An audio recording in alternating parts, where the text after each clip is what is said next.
Hi everyone, welcome to Do You Believe on Paranormal Zone TV. Thanks everyone for joining me tonight. And please, for those who are just joining us for the first time, would you please give my show a like and please subscribe to the channel? I'd really appreciate it. And again, I want to welcome you all to the show. Now tonight we have an awesome guest with us. We have Bob Cranmer. He is the author of The Demon of Brownsville Road. Let me show you this. And his story was originally showed on in 2011 on the Discovery Channel on a series called The Exorcist Files. And he will soon be on Paranormal Witness. And Bob, I want to welcome you to the show. Well, thank you very much for having me. I'm sorry I was a little late in getting hooked up for the interview, but nonetheless, I'm here, and I do appreciate you giving me the time to tell the story. Oh, thank you so much for being here with us. The viewers can't wait. Now, Bob, I wanted to ask you. You bought this house about 25 years ago, and it was you considered it your dream home, and then after moving in, you had a living hell for about 10 years, and then it ended in an exorcism. Can you explain? Oh, first of all, how did you come about buying the house? Well, just to, I guess, back up just a little bit and put it into a little bit more structured context. We bought the house in 1988. So that's 26 years ago or so. And I grew up in a little town, a border town to the city of Pittsburg, a suburb by the name of Brentwood, and where I obviously live today. It's where the house is. And this big old house was built right after the turn of the century, right before World War I, a few years before World War I, and it's a big old three-story Victorian, very unique architecture, designated a historic landmark because of its design. And it always reached out to me and really intrigued me from my earliest memories. Whenever I was, 6, 7 years old and could walk the streets in Brentwood, and I would walk by this old place, it just reached out to me. And it did that all during my growing up years in the borough. And I went on and graduated from university here, Duquesne University in Pittsburgh, and went on to what I thought would be a 30-year career in the military. But after my wife and I had several children, and we were in the Army for about 8 years, we decided what we wanted was a more stable life for our children, and what we really wanted was to move home to Pittsburgh. And so we got out of the Army in 1986, went to work, late 86, went to work for AT&T in New Jersey, spent a little over a year there, and then to our delight, I was transferred, or a job opened up in Pittsburgh, and I was transferred there. And everything seemed to be falling into place as to what we really wanted out of life. And we came home to Pittsburgh, and what was really unique was the week we came home to look to buy a house because the company had given us had bought our house in New Jersey, and so we had a pocket full of money and great excitement to come back and kind of just look for a house. Yeah. And we didn't initially intend on living in the borough. We were going to move out into the higher, different suburbs, not as close to the city, but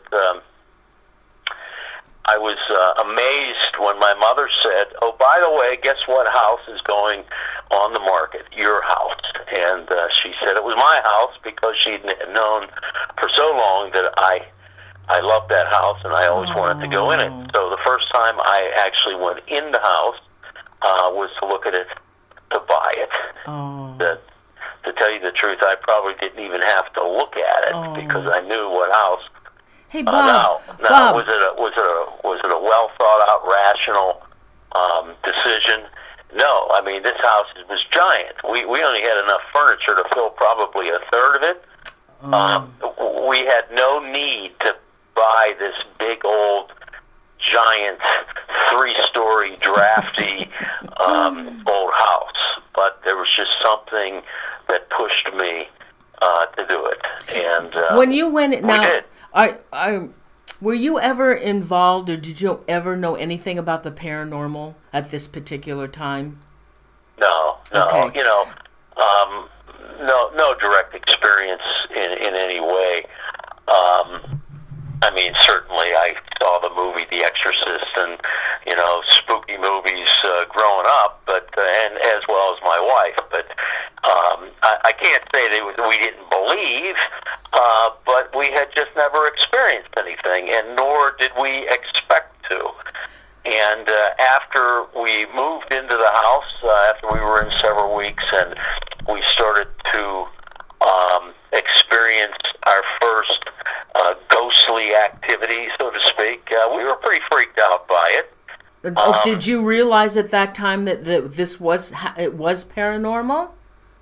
Well, I mean, whatever it was, I knew it wasn't her, and she knew it wasn't me, and there was no other conclusion to come to that we had some type of entity spirit in the house. And initially, it was curious. I don't want to say it was neat, but we weren't threatened by it. It was interesting and didn't seem to be dangerous. And for a number of years, we just called it, Casper the Friendly Ghost. And when things would happen, we would, kind of discount it and got used to it.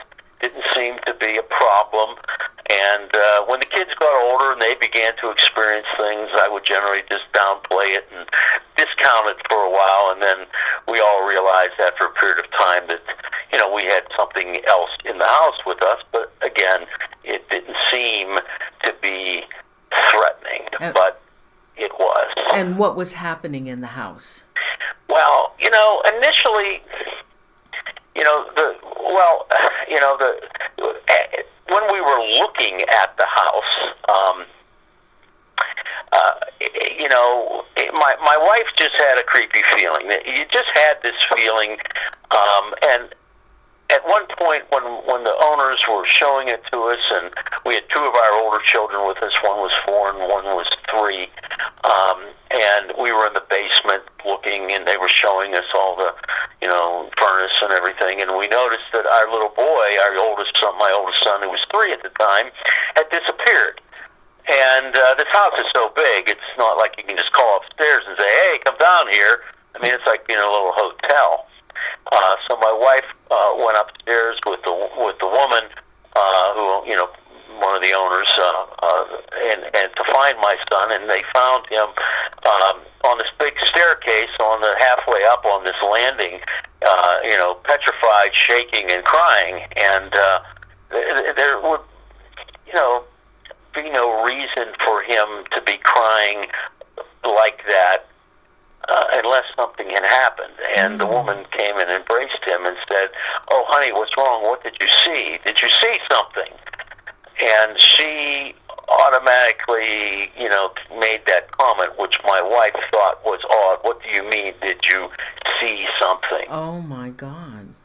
So later on, it's probably the second visit after my wife told me that house gives me the creeps, I did ask the man, I just out of hand, I was in the kitchen with him, and I said, "Jim, let me ask you, is there anything wrong with this house?" Now, you would think that he would say, "Well, clarify that. What do you mean wrong?"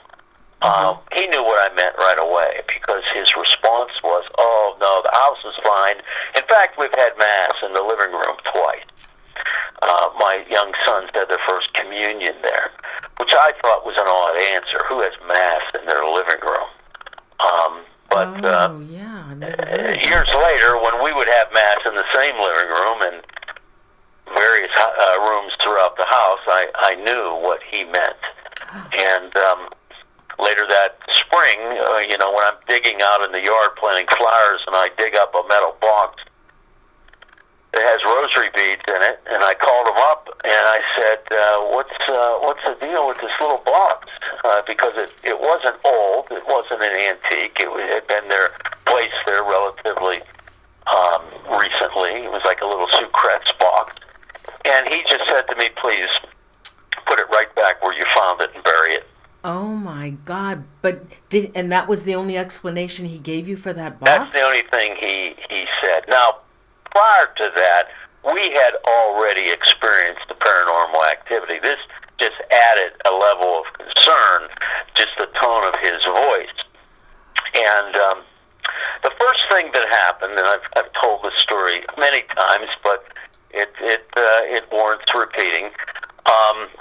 There's a large foyer in the house and a big oak staircase that goes up to a landing up 10 steps and then up another 8 steps to a big wraparound balcony. It's a very impressive old house. And under the staircase, there's a big walk-in closet, coat closet, storage closet. And in that closet, there's a light that almost looks like an old gas light.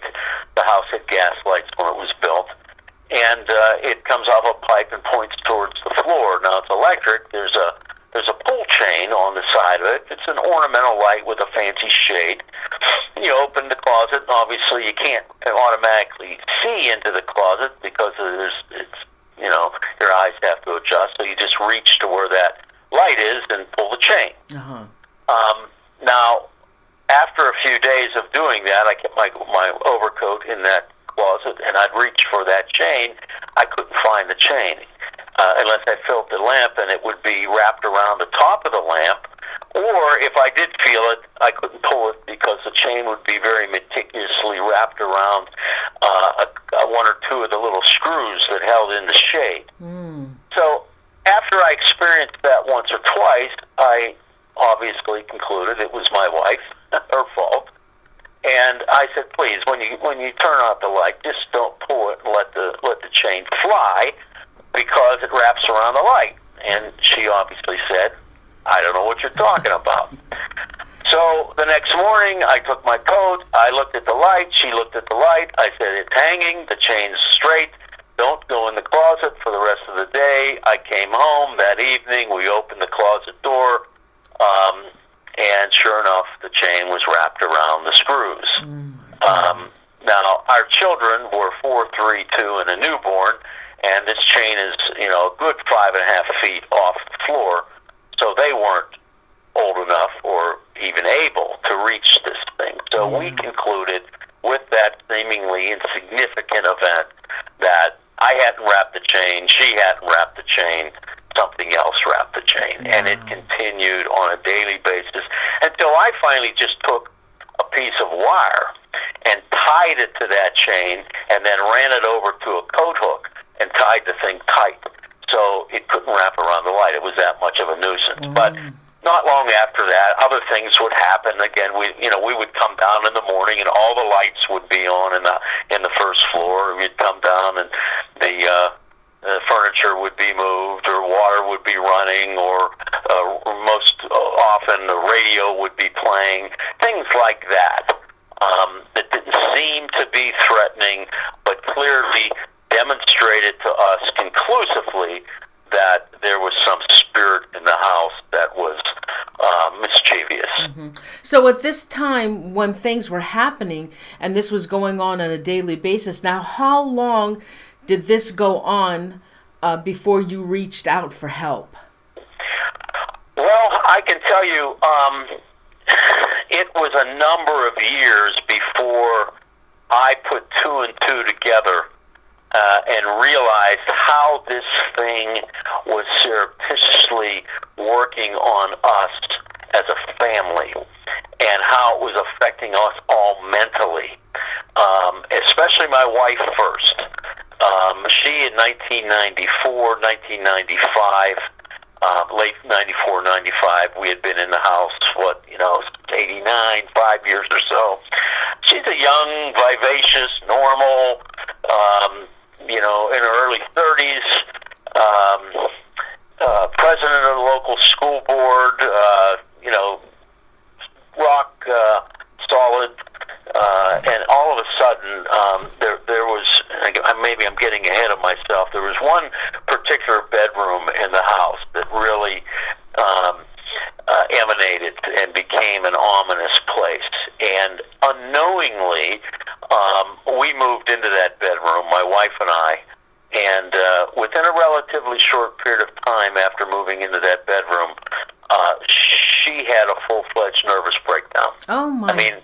Nervous breakdown in the hospital for 2 weeks, locked down, psychiatric care. Oh, my. And there was no indication that this was happening? It just, boom, it happened? It just happened. She had no previous mental issues at all.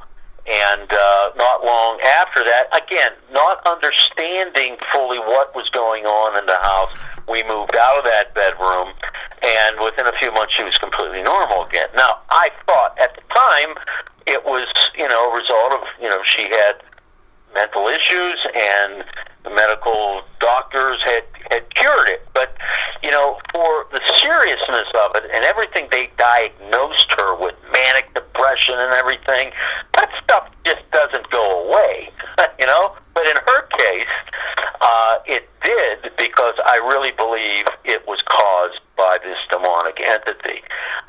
Okay, now wait a minute. Okay, hold on now. Our children. Bob, okay, so now at this point you're calling it a demonic entity instead of ghosts? Well, it took some time, as it continued on for several more years, and then it directed its attention to my children. Finally, it got so bad, it just about destroyed our family. I moved out of the house for a time. I think that was its ultimate purpose, was to get me out of the house. And finally, when I came back again, it kind of unmasked itself. There was no more pretense that it was active, and it was dangerous. Okay. This thing became dangerous, and I could see by that point what it was doing to the family, and that it had become dangerous. And what do you do? Who do you call? It's like the movie. Who are you going to call? But Bob, I just didn't know. But we were Christians. We were evangelical Christians at the time. I talked to the pastor of our church. He looked at me like I was crazy, or treated me like I was, had mental issues myself. And it wasn't until through my I had been in politics for a number of years, and the mayor of Pittsburg was a good friend of mine and a confidant, and I had told him what was taking place, and he went to see the bishop of the Catholic diocese in Pittsburg, Donald Worrell. He's now a cardinal of the church, and through his intervention, he assigned a team of priests that worked with us for the next 2 years. And by that point, we knew this was a battle, and this thing was evil. So, it was becoming dangerous then at that particular time. But what was it doing that was dangerous? Yeah, when I say dangerous, let me explain. Along with the mental attacks on two of my sons, it later would manifest itself in different ways and appear in different ways, but it would actually bite us and scratch us and push us down the steps. Well, push us down, it would knock your legs out from under you as you were going down the steps, things like that. But I think the most shocking event that really was an epiphany for me was that one evening, my oldest son was in his bedroom, which was this ominous bedroom I made reference to a few minutes ago, and he heard a loud pop in the corner of the room that, not a gun, but almost like one of those air guns that you usually would pump up and shoot. It would shoot a blast of air, and he heard this loud pop and felt something whiz by his head, and instantaneously heard whatever it was hit the wall a few feet away from him. And he looked at the wall, he heard something crash into the wall, and then he looked at the floor, and to his amazement, what had flown through the air, however it was flown through the air from the corner of the room and by his head, he saw on the floor the remains of a music CD, a disc. And this disc, which are pretty durable. I mean, to take one of them and break it in half, you really have to exert some force. And even if you took one and threw it against the wall, you may only chip it, exactly, or crack it. This thing was in about 25 pieces. It was shard like a plate that was thrown against a wall. Oh my God! And it hit the wall with such force and dented the plaster. It shattered, absolutely shattered into shards of plastic, like it had been shot out of a little cannon. Had that hit him, who knows? It might have killed him. Oh yeah. And with that event, I realized this is no game. This is dangerous. Oh, and it just escalated from there. Holy cow.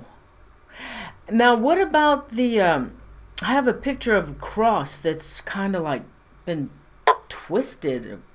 What was I don't that? know which one you have. There was a number of them, a number of in pictures in the books.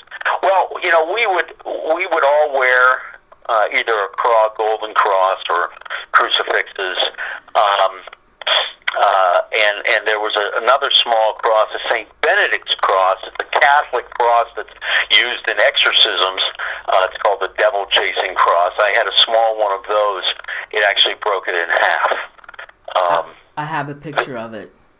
And there was another one, a flat cross that was not a crucifix, meaning it didn't have the body of Jesus on it. It was just a cross. My son wore it, and it actually took that thing and folded it in half, completely folded it in half on top of each other, to the point where when I tried to bend it straight again, it broke in half. Yes. So I think the picture depicts it being broken in half, but it actually broke when I tried to bend it back open again. And I wore a crucifix that it didn't bend completely in half, but it bent it almost not into a U, but it bent it pretty good. And it would take crucifixes off the wall, throw them onto the floor, rosary beads. It just could not stand for me to pray the rosary. Now, again, I'm not Catholic at the beginning of this. I'm not, into all the Catholic hocus pocus, but I can tell you that I became dependent upon all of that stuff, the holy water, the incense, the rosary. Every morning, my rosary, I would go through a whole ritual the night before that the priests would give me. And I generally would always take the rosaries to bed with me and pray them. And the next morning, every morning, whatever rosary beads I had in bed with me, I would wake up. And if you're familiar with rosary beads, they're little beads that are connected with a little chain. Right. And it would actually take the chain links and fuse them together, not bent or anything, but the links would actually be interlocked. So it would turn it into like a little series of figure eights, so the rosaries couldn't be prayed. And it would do that every day. Every day. God. It would demonstrate its disdain for all of the Catholic symbology. Even took my rosaries at one point, took the crucifix, which was silver on the end of it, and if I had steel teeth, I would chew that, and that's what the crucifix looked like someone had used it as a toothpick. Oh my God. So I could go on and on and on. This thing just would not quit. Wow. Now, the chain of events. Now, I have pictures of you in your front lawn. I guess you discovered a family buried in there. Now, did you discover all of this before after you got help or after? Okay, so let's do the before. As I investigated with help, we wanted to find out any the history of the house, who built the house, what went on in the house, and what was associated that could have caused some of this stuff, or at least pointed to some type of explanation. And the one thing that we did uncover, and it wasn't until, well after the events were over, and I was even, writing the book, I discovered that back in the late 1700s, during a very vicious and ruthless Indian war called the Northwest Indian War, with the new United States government in the 1790s, there was an Indian raid, and a mother and her 3 daughters were massacred and buried in what became my front yard. And we feel that whatever evil was associated with those killings attached itself to the land. Wow. Yeah, I'm showing the viewers a picture. It's the Brown family. Yes, that's the. I actually placed a brass plaque there. Now, when did you find the house plans to the house? The what? The house plans? The house plans. Yeah, didn't you find some house plans in the basement or under the steps? Oh well, no. What we found then wasn't plans. That's a whole separate part of the story. When we were still in the middle of this battle, so to speak, and the church wanted some outside verification of non-religious, non-family, unrelated analysis or verification that there was crazy stuff going on in the house. At the time, they had me contact this paranormal research group at Penn State University. Now, this ended up being Ryan Buell and his band that went on to have their, they went on to have a television program and so on. Now, at this point, this was one of the first cases they ever investigated. They were a paranormal club at Penn State University, and they came in for 2 weekends in 2004, and with all their various equipment and so on. And they had talked to a religious psychic prior to coming to the house, and she had instructed them. She had said that she would not come to the house herself, that she just felt too much evil coming from the house, but that they should seek to find a void at the center of the house, that it was very significant, and we needed to access that void. So one of the first things they asked me when they came was there such a place, and I knew there was underneath the steps. Oh, was that in the closet? Behind the wall of that back closet. Oh. And I had to cut through the wall, and there was a very large area that was you could almost stand up in it, probably about 5 feet high, and wrapped around probably about 4 to 6 feet in the shape of a big L. And we found all types of odd things in that space. Personal items from people that apparently had lived in the house, over the decades. But what was most, I think, alarming, now this area had no access to it whatsoever. It was completely sealed off in 1910 when the house was built. And yet all this stuff was in there, but again, most alarming was we found some of my son's Lego toys in this space. And that's now they didn't have Legos in 1910. No. And how that got in there. And to answer your question also, we found a very strange picture that had been drawn by the man who commissioned the house to be built, the first owner. And on the front of the picture was a very pleasant scene, apparently of his wife and mother-in-law in the backyard looking at a sunset. He was a pretty good artist, and he signed the picture and printed his name. And this was crumbled up crumbled up in that space, and on the back of it were a whole number of very, very odd drawings that seemed to be mocking what was drawn on the other side. And snakes and a pig's head, and seemed to be a curse that was placed on the family or on the house. And all this information that we gathered kind of added up to some really crazy stuff that went on in this house. So did you pursue that information?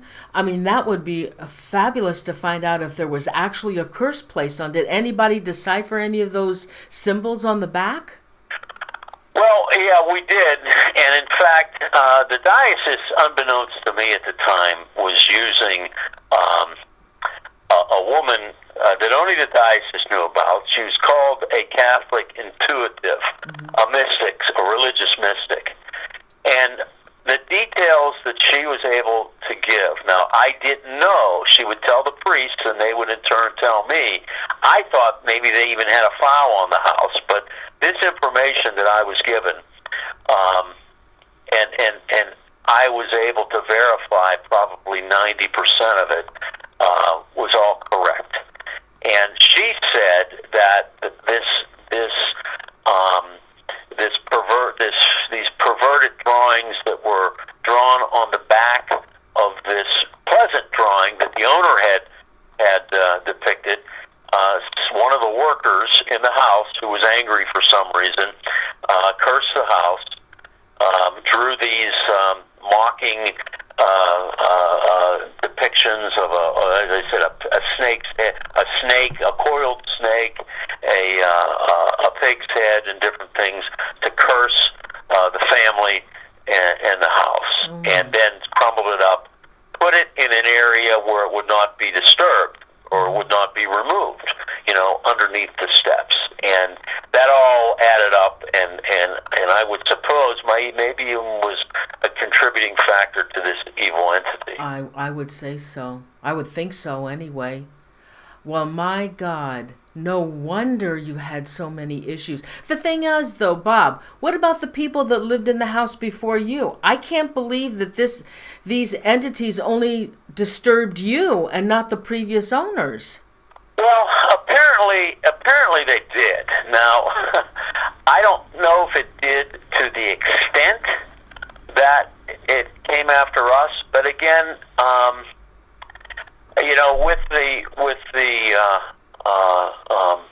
the comment that there had been mass celebrated in the house twice by the previous owners, that they had taken the time to bury religious articles in the front yard. When we re-wallpapered some of the rooms, they had written their names on the walls under the paper, claiming the house, that it was their house, and signing the walls and so on. That indicated to me that there were issues. And when I asked him years later if he would talk to me, and I could relate to him some of the things that we had experienced and were experiencing at the time, after a very pleasant conversation when I brought that and I suggested that, he became very quiet, said, "I'll get back to you," and hung up the phone, and I never heard from him again. I subsequently also talked to the people who had sold the house to them, and a woman who had grown up in the house, they had moved it in 1941, did indicate to me, the paranormal activity that they experienced in the house when she was there. Now, why it was stronger for me, I'm not sure. We fought it. I mean, we fought back. We did not abandon the house and leave or try to sell it to anybody else. And, you would think that when you would start blessing the house and doing, taking the various, letting the church do what it does, that you'd get some relief. But it just made the situation worse. Oh, my God. Made it worse. Did you have mass said in the house as well yourselves, you said, right? You also Did I have what? You had also had mass said in the house? Oh, we had mass. We had mass said in that house so many times. We had a portable altar. I had the whole thing set up. I mean, we would have the priests would come to our house every 7 to 10 days, and I would say on just about every occasion they would say mass, and this went on for over 2 years. So yeah, we had mass on the 3rd floor, on the 2nd floor, on the 1st floor, in the basement. We would say the rosary. We would have prayer circles. We would bless the house with incense, with holy water, with salt. I mean, this was a running battle. This was a running situation that after a while it just became, I think, a test of endurance.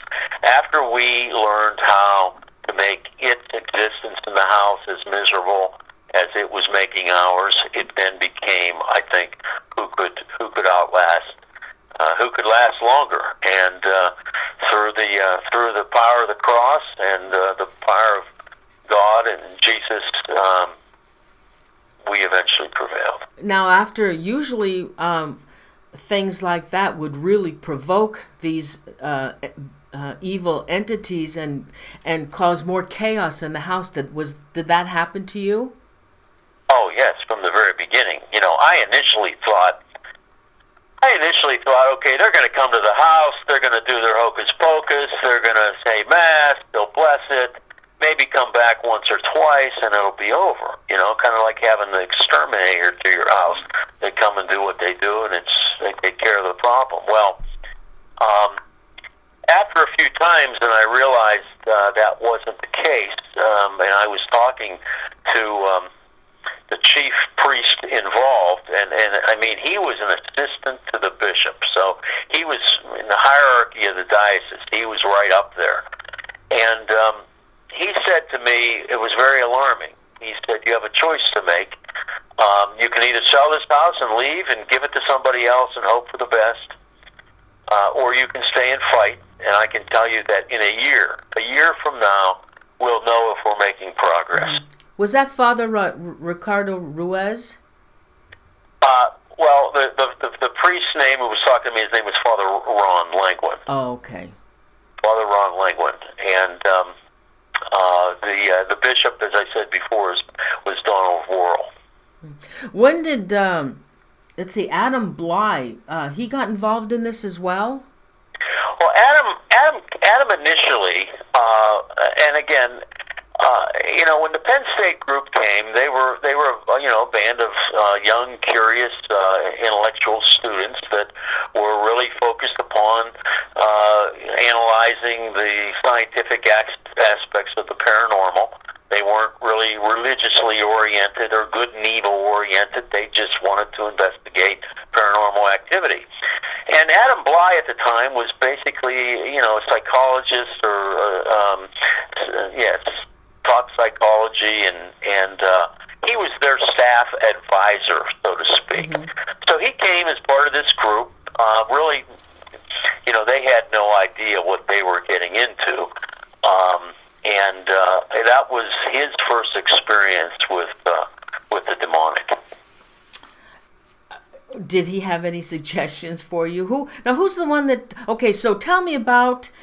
This obviously the situation got worse, and you had an exorcism done in the house. How did that? We did, and the process of getting an official exorcism done to a place like that, or having it done, apparently took a lot of administrative requests within the church. I mean, the Diocese of Pittsburgh did not have an official exorcist, and I guess there weren't that many exorcists at that point in time.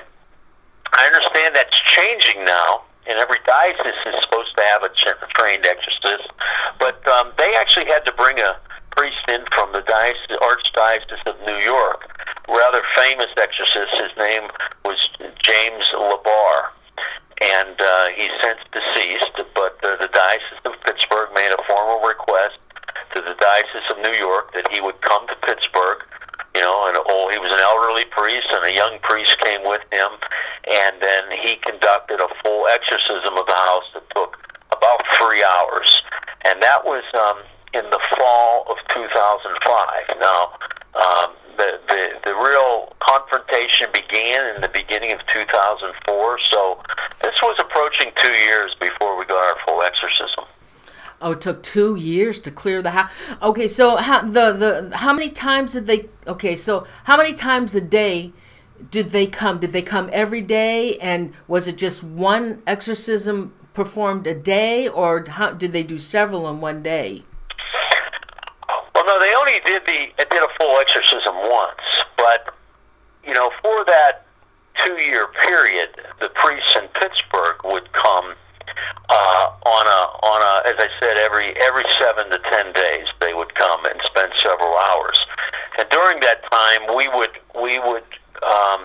do different things. I mean, they would try different things. We were looking to see, what was most effective. And usually, if this thing went crazy, I took that as good. Well, if it made the thing mad, let's do it some more. We're obviously making the thing angry. So whatever made it angry, let's keep, give it all at once and even more. And so they would go through various blessings and mass, and this thing would demonstrate its power. And at one point, a year into it, to mock the priests and to mock what they were doing, and to mimic blessing the house with holy water. And for those familiar with how blessing is done, they take holy water out of a vessel, vase that they keep it in, and an instrument throws droplets over whatever they're blessing, whether it be a congregation or a room or something, and that water goes through the air and hits the walls. And well, this thing would mimic that, but instead of using water, it used this red blood-like substance that it would cover the walls with, and eventually did it throughout the whole house, basically claiming the house for its own evil purposes. Now, did you have that red liquid analyzed? Yes, twice. And the first analysis of it was to see if, in fact, it was anything natural. Was it mold or mildew, or was there any rational explanation how this stuff formed? Even though you could see that a droplet had hit the wall and ran down the wall, because you could see the splash and then see how it runs down the wall. That it wasn't seeping out of the wall like mildew or something, or it wasn't coagulating on the wall. So they analyzed it and came back with the conclusion. The report said this is nothing that's naturally occurring. It's not mold, it's not mildew, even though we do find some skin cells in it. Now, those skin cells, could have been on the wall. I mean, you have skin cells in your bed. The skin cells naturally come off all of us.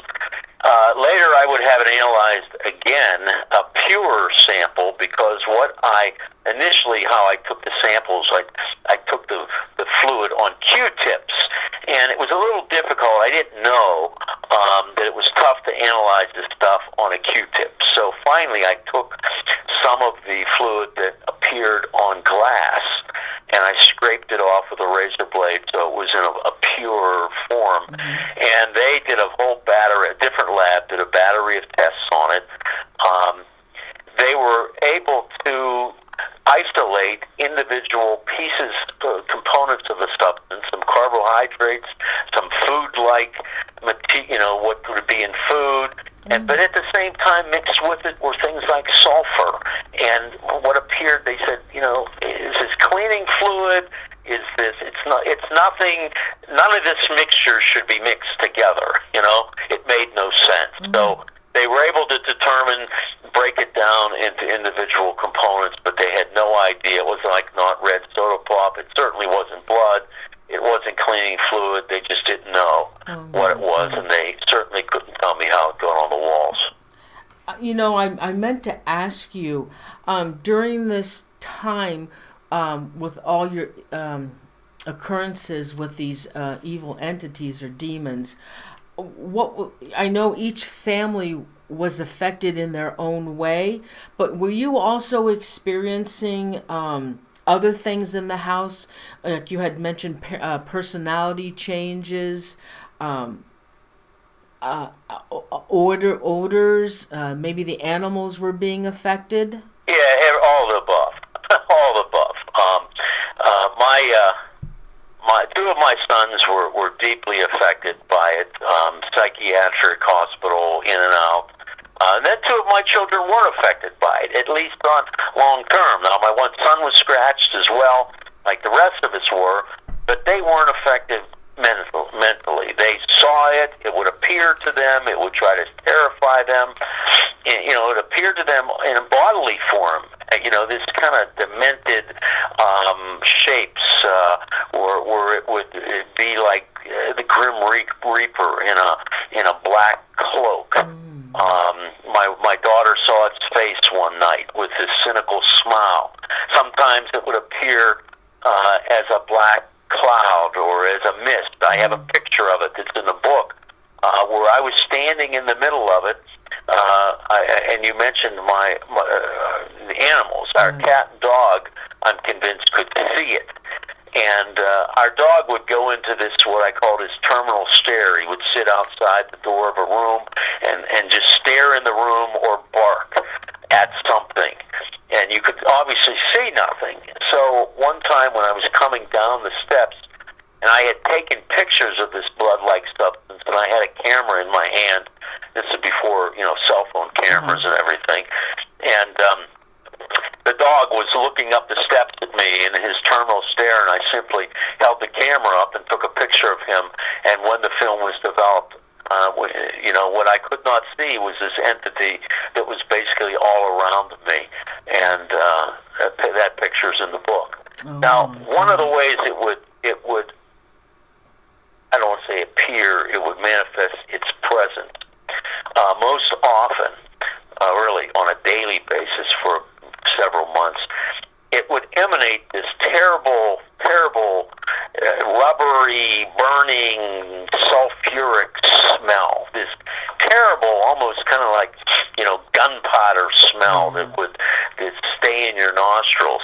And it was a very localized smell, meaning that you couldn't smell it in the entire room. Like if you would spray air freshener in a room, you could smell it throughout the room.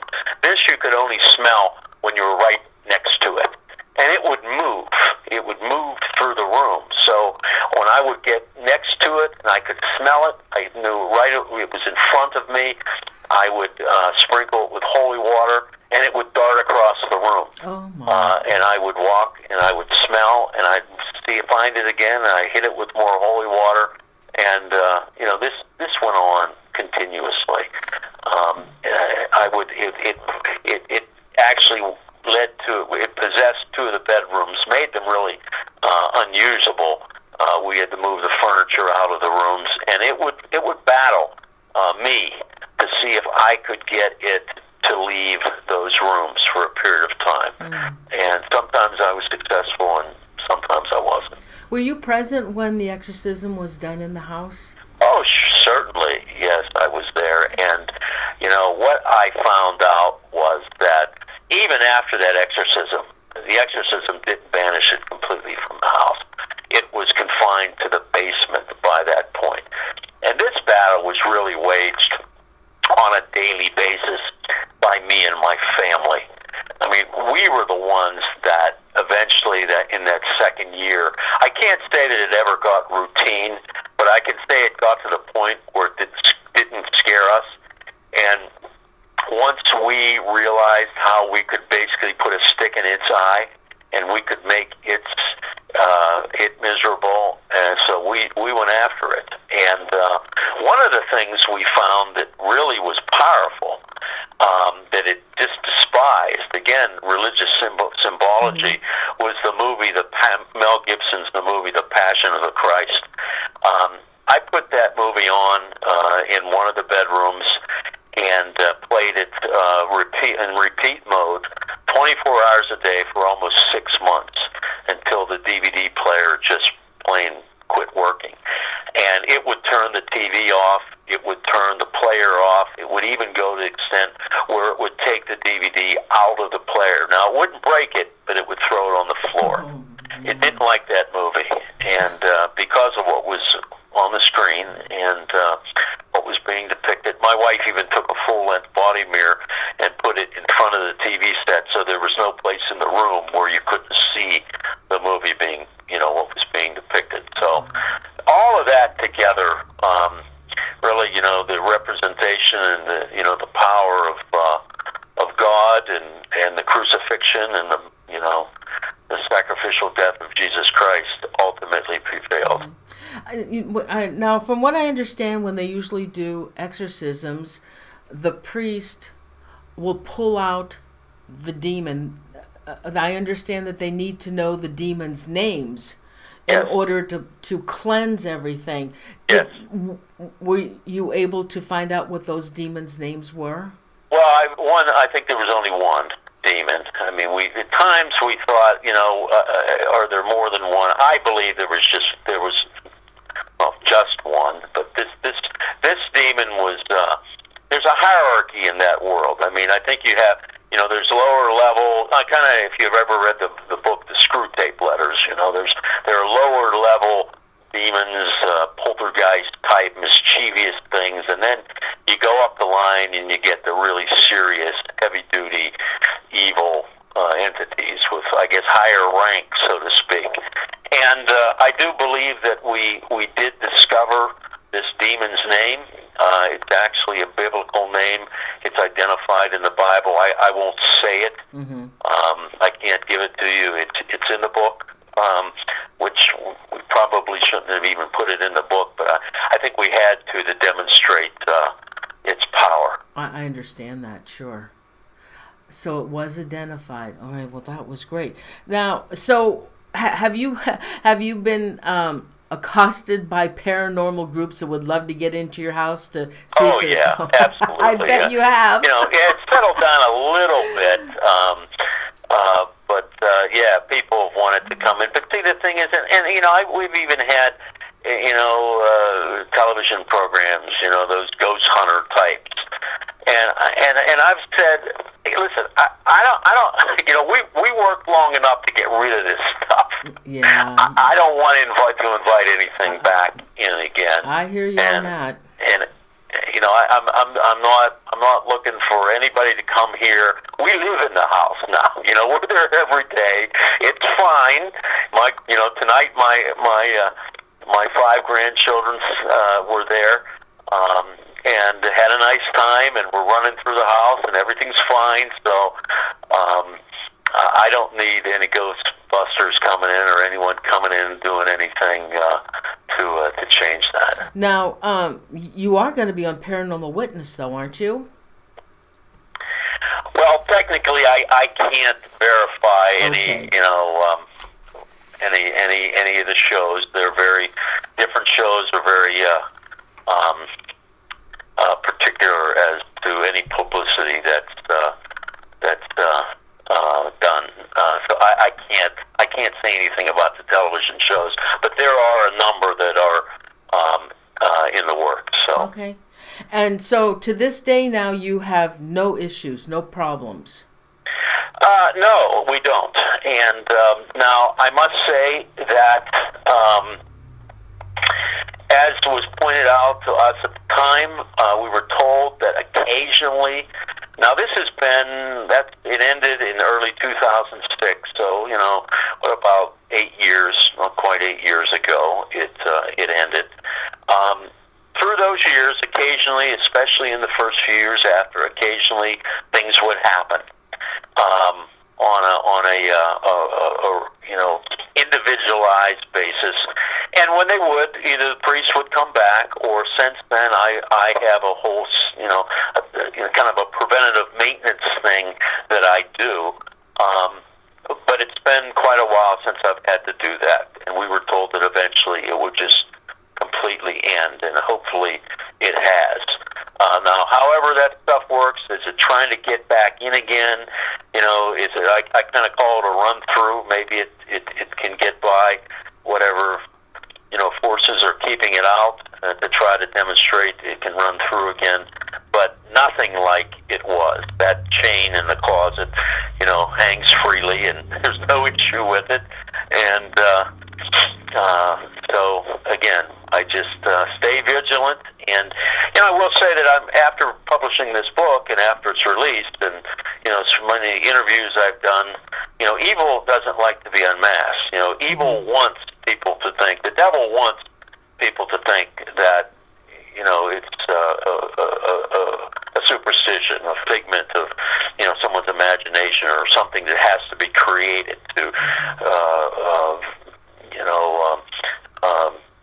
attribute evil deeds to. So the devil doesn't want people to believe that evil exists.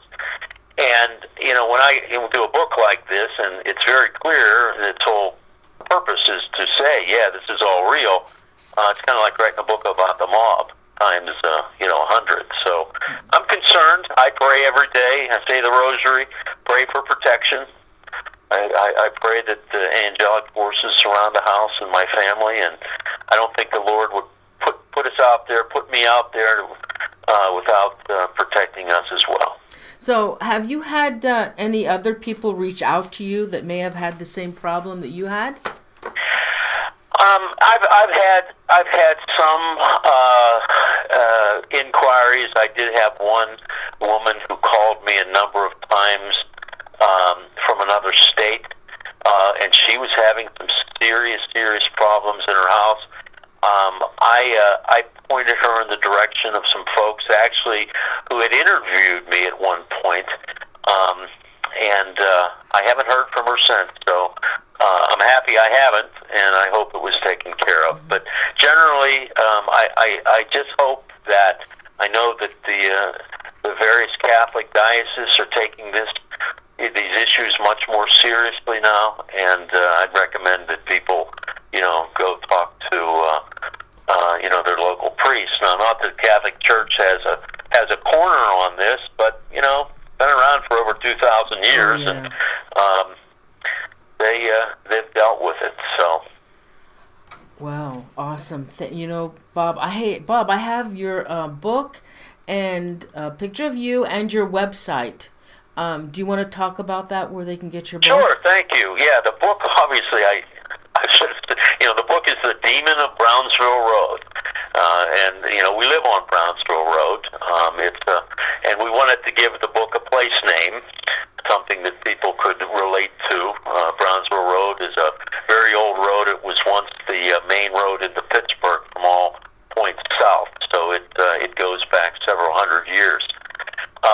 The website is demonofbrownsville.com, and there's a link on there to the Discovery Channel Exorcist Files video.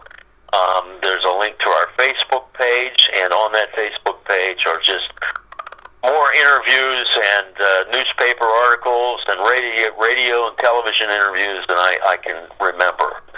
Take place almost in the past year or so.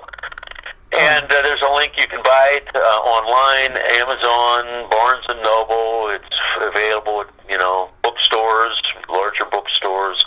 It's published by Berkeley Books of the Penguin Random House Group. So it's a pretty big outfit. They have it everywhere, and it's been selling well. And I think it continues to draw interest across the country. And I recently did a Skype interview in London. Awesome. Bob, thank you so much for sharing your story with us. It was fascinating, and I'm so happy everything is okay with you, and I wish you the best of everything, and Merry Christmas to you, and Happy New Year as well. Thank you for having me on. Really, I value every interview. I'm all about telling this story because I think it brings some clarity to the evil that we are experiencing more and more. It seems like every day you turn on the TV and some other crazy thing is taking place. This mindless evil that seems to go beyond,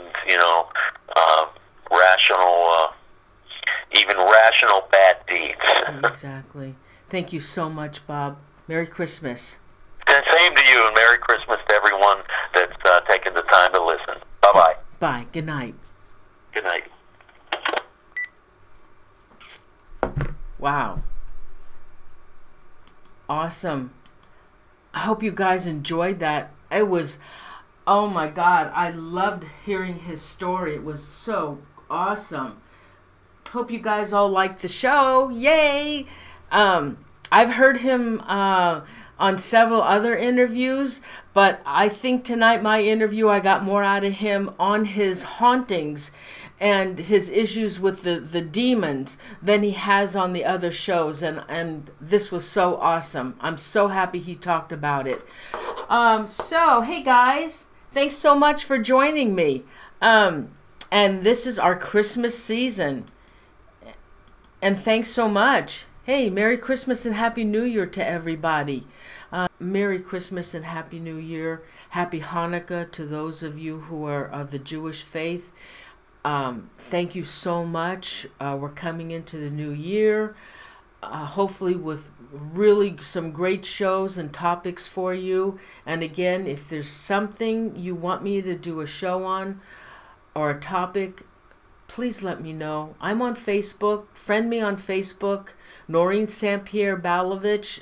I also have a Do You Believe page on Facebook. If you all want to go over there and give it a like, please, for those that are watching the show, if you would please give me a like. As you can see, I had a lot of dislikes before the show even started.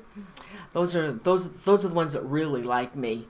So if you would please give a like to the show, and please subscribe if you haven't already done so.